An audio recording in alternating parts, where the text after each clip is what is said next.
All right, we begin with a weather impact alert as the heat continues. Thanks for joining us here at 6 a.m. I'm Chris Groh. And I'm Neda Irampour, and let's talk about that heat so you can plan accordingly. Meteorologist Evan Irani here to give us that forecast.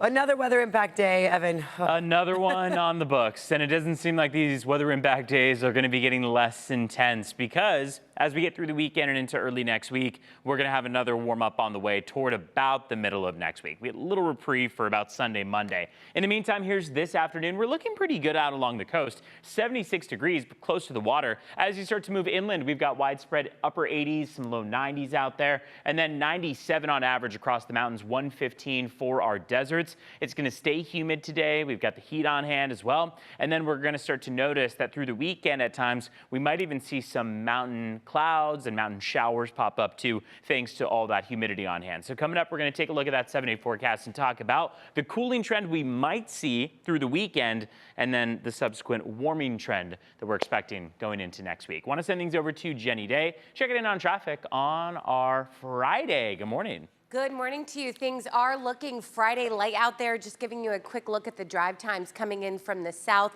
north, as well as east. Things really are smooth sailing right now. These are your drive times. This is going to be about how long it takes to get to each one of these destinations. So again, if you are headed out the door early this morning for work or maybe a trip, things are looking good. Wanted to also give you a live look at the 5 North near the Old Town area. We'll certainly keep an eye on your morning commute to hopefully help you plan your day, but things are looking Friday light out there. Guys, back to you.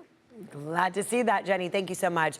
This morning, evacuation orders are lifted for the Creelman fire. That's the one burning in Ramona. It has burned about 350 acres. It is almost fully contained. That's great news to report here. Crews have been fighting it in that intense heat. Yeah, in the afternoons, humidity makes it worse for those firefighters. Very uncomfortable. While you might think that would help slow fires because there is moisture in the air, they say it really does not have much impact. It might just slow it down a little bit of what we could expect. But one of those things with El Nino, it's not necessarily what we're going to get on weather-wise. It just makes it more unpredictable. CAL FIRE says none of their personnel suffered heat stroke or heat exhaustion. Thankfully, they go prepared during that fire, and they had that air attack to help. A final vote is expected today on the first major transit fare hike in more than 15 years. This is for both the Metropolitan Transit System and North County Transit. Starting in October, one-way fares would increase 50 cents to $3. Monthly passes could increase from $72 to $85 for adults, and they would jump again a year later. A SANDAC committee approved the hike last week, but it could be ratified this morning. Meantime, a new program will freeze current fares for people enrolled in programs like CalFresh and Medi-Cal starting in October. Okay, let's turn now to this here. The pop culture chaos is continuing this morning. Have you made it downtown yet? Downtown is about to get even busier today. We have day 2 of Comic-Con getting underway here soon. I know there's not a lot of people that aren't aware, but it is funny to see the people who are walking around like, what's going on? It's Comic-Con. Yeah. And News 8's Tori Apodaca is live at the convention center with everything you need to know. Tori, all right, or Optimus Prime, shall I say? What's going on here? Yeah, I dressed up as Optimus today. Just kidding. Tori is here inside the convention floor. We're at Stern Pinball right now with Seth Davis. It's been so cool to just take a look at all of this. Tell me just about what experiences people out here at Comic-Con can get. They can come play our pinball machines here. So we have 6 pinball machines on the floor, and then we're also in the Marriott. We have a pop-up arcade with another 20 or 30 machines for people to play. And Transformers, this is your newest machine, right? Transformers is our newest machine. We just came out with it recently. You can get them at sternpinball.com, or you can find out where to play games with our Insider Connected app that you can find on the App Store, and you can find it at a place near you. But if you're coming to Comic-Con, you can come right here and play it. And you were saying this is all the originals for this design. It is. This is Originals Transformers Generation 1, based on both the TV show and based on the movie from 1986, which is 40 years old this year, and our company is also 40 years old this year. And then kind of take us through the other machines that people can play on. So here we have Transformers. We also have Pokemon. Pokemon is here, you'll see in a second. And we brought a number of other machines. We have King Kong, Godzilla, we have Walking Dead, Dungeons and Dragons. We have a whole host of different things, maybe from your childhood, or maybe if you're a new player, you can come check out Pokemon. What has the reaction been from people seeing all these pinball machines out here?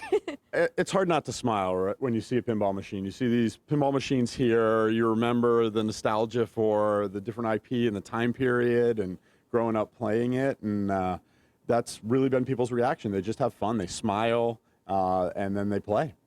And what have you enjoyed about being out here day one and now going into the second day? It's so much fun to see people who are just so excited about being here with other people and the fandom and all of the different things that they're excited about, and just sharing that with other people. There's nothing like Comic-Con for that.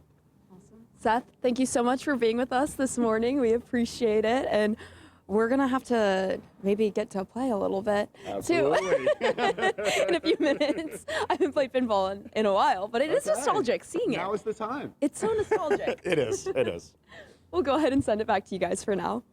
Go for it, That's a lot Tori. of fun, Yes. yeah. Go ahead and take a couple extra quarters from Yeah, us. and as I'm looking at your live shot there, I'm like, whoa, it's so advanced now. know. It's shiny, and yeah. You can pay Looks on fun. your phone now. You yeah. can pay on your phone now. All right, it's come a long way. Thank you, Tori, for that. Okay, the inside of the convention center, that's where the AC is. Nice and cool, That's where the yes. people will Yep. stay cool. Yeah. Yeah. It does Where you wanna warm up be. as more people show up, though. I will say that. okay. That's That's true. The body heat. I mean, not to mention outside where, thousands of people are just wandering around. It is also pretty warm by the afternoon. Right now, it's the most mild stretch that you're going to get on hand. Widespread 70s for the most part, upper 60s. Take a look at that Comic-Con forecast here. Today, looking at a high of about 81 degrees. By the time we get to Saturday, we'll be starting to see those temperatures simmer down just a little bit, and that'll continue through Sunday. We could be looking at another afternoon high of 81 on Saturday, but at least toward a lot of our inland valleys, it does seem like that heat will back off by maybe a degree or two. Same goes as we head into Sunday, down to the upper 70s in the afternoon. Here are your current temperatures out the door. Widespread upper 60s close to the water, 70 in Oceanside, 69 in Del Mar, 66 in La Mesa, and 71 out in Campo. We are under various heat-related alerts across the entirety of the county. From the coastline to our inland valleys, we've got a heat advisory. The heat advisory implies that if you're sensitive to the heat, you should limit the amount of time you're spending outside doing strenuous activity. The implication for areas under this color, this magenta color, toward our mountains and deserts, is that you should be avoiding the outdoors, period. It is just too hot out toward the mountains and deserts to be getting much recreation in. If you wanted to go on a hike or a run, I'd say opt for the coastline instead. You are going to be enjoying it far more than if you are toward our mountains. And like we say time after time, please do not be taking the pets, the dogs, out in the heat, especially closer to the mountains, as this is just not the time for it. Looking live outside, this is what we have as we face east. Sunrise looking pretty nice. Not a cloud in sight as of right now. Sunrise is technically was technically at 5:57, so we're about 10 minutes post sunrise, and then we'll be looking at that sunset coming our way, opposite direction, of course, at 7:53 p.m. Here are those highs: Santee and El Cajon, 95 this afternoon, 89 for Mira Mesa, 73 out in La Jolla. Off toward the coast in Coronado, you'll enjoy 81 degrees this afternoon. Moving up the coastline, 70s for the most part from Del Mar all the way up through Encinitas, 80 for Carlsbad, 81 for Oceanside, 95 for Palomar Mountain, and 99 out in Ramona. All right, I want to send things out to Jenny Day. She's checking in on traffic as we start off our Friday morning. How's it looking?